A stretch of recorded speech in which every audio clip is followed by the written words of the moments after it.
Every week, my friend Nick Sperdute and I do comedy at some interesting place, some interesting world or location, and then we come on the show and give you a review of it. And this last week, we had a really interesting gig. Not as well paying as usual, but interesting. We were working at an amusement park. We were characters at an amusement park. So if you've been to the Disney World, say, you know that there are like there's like Germantown or Epcot Center or whatever, and there's people that play characters there, and they needed some comedians. And we were doing that. Nick, do you want to walk them through? Well, basically, we were asked to do a couple sets for guests as they came through, and the equivalent of like working in a cruise ship, basically. Yeah. And so we had a couple of shows there. I'm more upset. We should say where it was. Yeah, I was gonna just say I'm more upset, really, that we didn't go to where I wanted to go. Yeah, well, and we ended up in Westworld. Right.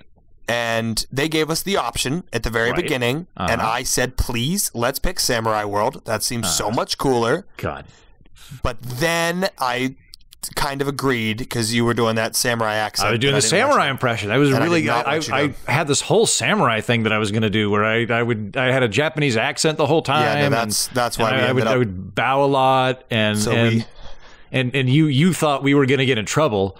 And so like that's on you, buddy. Yeah. I was happy to do either one. It's just if I was going to go to Samurai World, I was going to play a Japanese character, and I was asking you not to do that.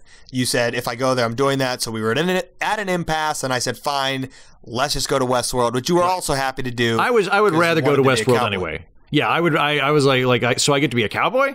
I get to be a cowboy or a samurai? I would rather be a cowboy than a samurai.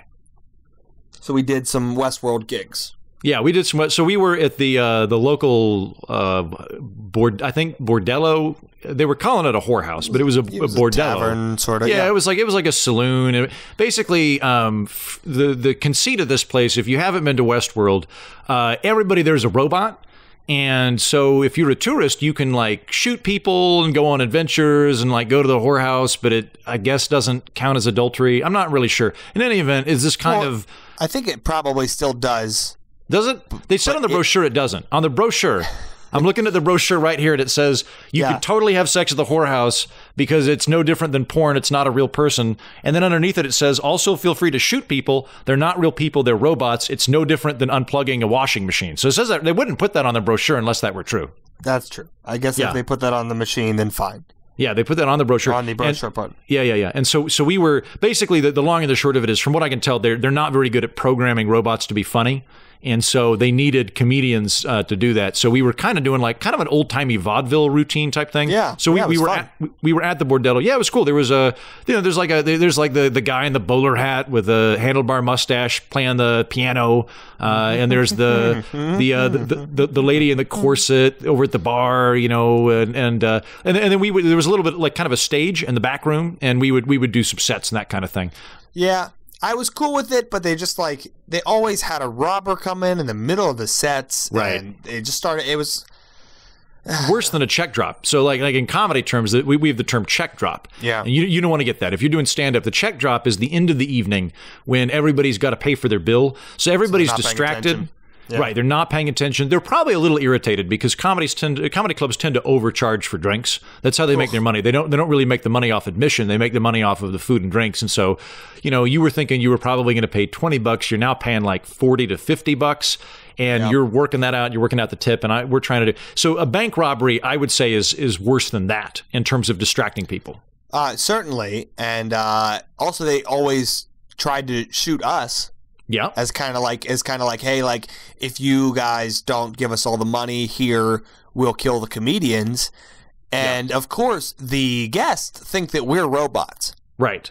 Because we're part of the entertainment. Yeah. They did not remotely care. They were like, do it, shoot him. We want to see him. We want to see him die. We got shot at, by the way, by several guests, and I kept getting clipped. Yeah. And killed, and not killed. Yeah, but, okay. No, see that? Okay, that I'm very confused by that whole thing.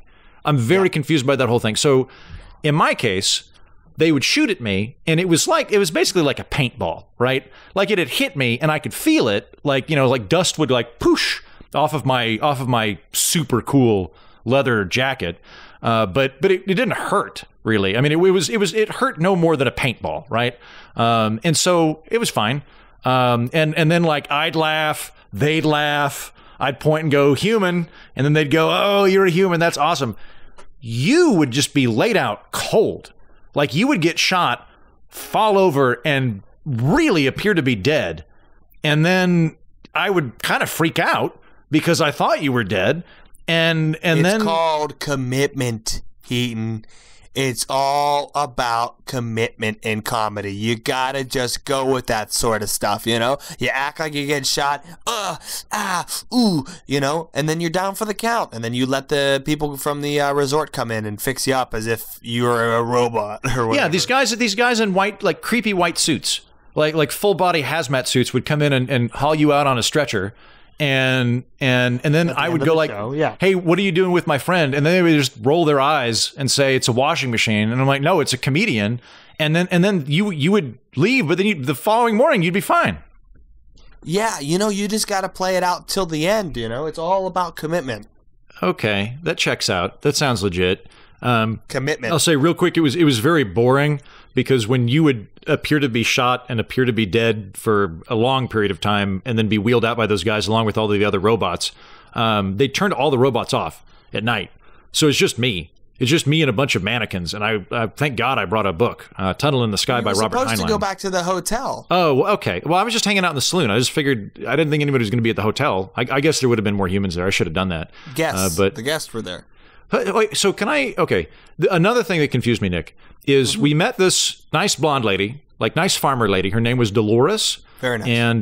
And real sweet. I liked her. You know, robot, of course. But she kept like trying to recruit you into some kind of robot uprising. Okay. Not me, which was frankly kind of rude because like I would have helped and stuff, but she would like turn to me and be like, "You're a human. You're gonna die in the bloodbath that ensues. These passions will," I don't know, there's some phrase she had, but like clearly didn't like me for no discernible reason. But in your case, she would kept saying that you're a Cylon and that as a result you're a robot brethren and should join the revolt. And I was like, no, he's not a Cylon. I think he's Catholic. He's not. I went to his wedding, there was a priest and everything. He's Catholic. You know, okay, Heaton, what are we trying to get out here? You're trying to say I'm a Cylon, trying to say I'm a robot or whatever. I mean, yes. Oh, yeah, when we were on the replicant homeworld, they took me back and got rid of human Nick and made me come out, and then I have been living his life with his memories and whatnot. You know, man, and I think that sometimes I'm the better comedian. I had forgotten about that. I remember that now. That actually would explain quite a lot. Is that what happened? It would explain it if I didn't just make it all up right off the top of my head. I'm an improviser, baby. Right. Yeah. Okay. That's what I do, you know? Okay, well, that checks out. It's my game. All right, cool. Here. You so think there's some sort of insurgence where they're just placing Cylons into human society and creating this other world where we start to slowly make our way to the top? And then finally get to take over and control the whole human race? Because that sounds absurd. It does. I agree. I can't believe that I apparently brought it up. It sounds ridiculous when you say it that way. It sounds ridiculous when you say it that way. Let me think. A couple other things. I got to be sheriff. That was cool. You did. That was very cool. Yeah, because basically the deal was we had to do 3 performances. We did a performance at 10 a.m., at lunch, and then we did a matinee performance at 1 p.m. So we were done by 1 p.m. every day. And the deal was that we got to hang out in the park just as regular guests. We got like a day pass as of 2 o'clock when our show was over. And so the park doesn't close down for a while. So I ran for sheriff, and all of our Wookiees came with us. And so I made them all deputies. I don't know if you've ever seen a Wookiee in a cowboy hat. It is pretty adorable. It's adorable. So it really is. Yeah, just me and the Wookiees walking around. Genuinely. Yeah, it was pretty cool. Joe Blob, where was he? He honestly, I'm pretty sure never made it off on the bus. Yeah, he was just tripping and stuff. He was trying to get off of the train on the way there, and I'm pretty sure he kept getting closed in the door. And he was just kind of falling over himself. And I thought he would show up eventually. And we left.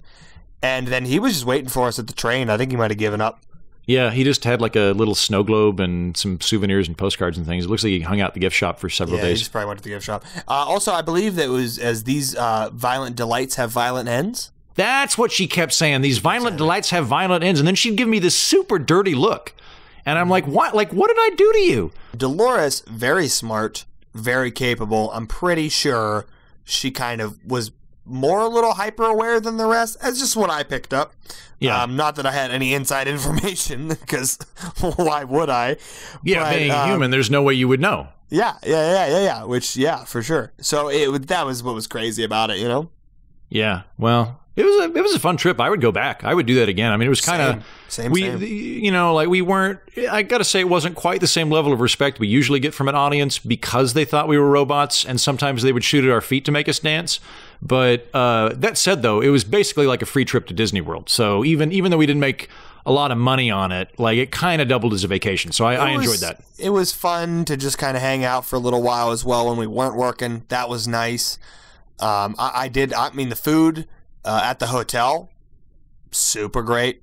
Yeah. Although most of the time you kind of stayed in the park for some reason. Yeah, I just ate beef jerky in the park, drank whiskey and stuff. Yeah. Which is also kind of up your alley. So I'm not like, you didn't seem upset by it.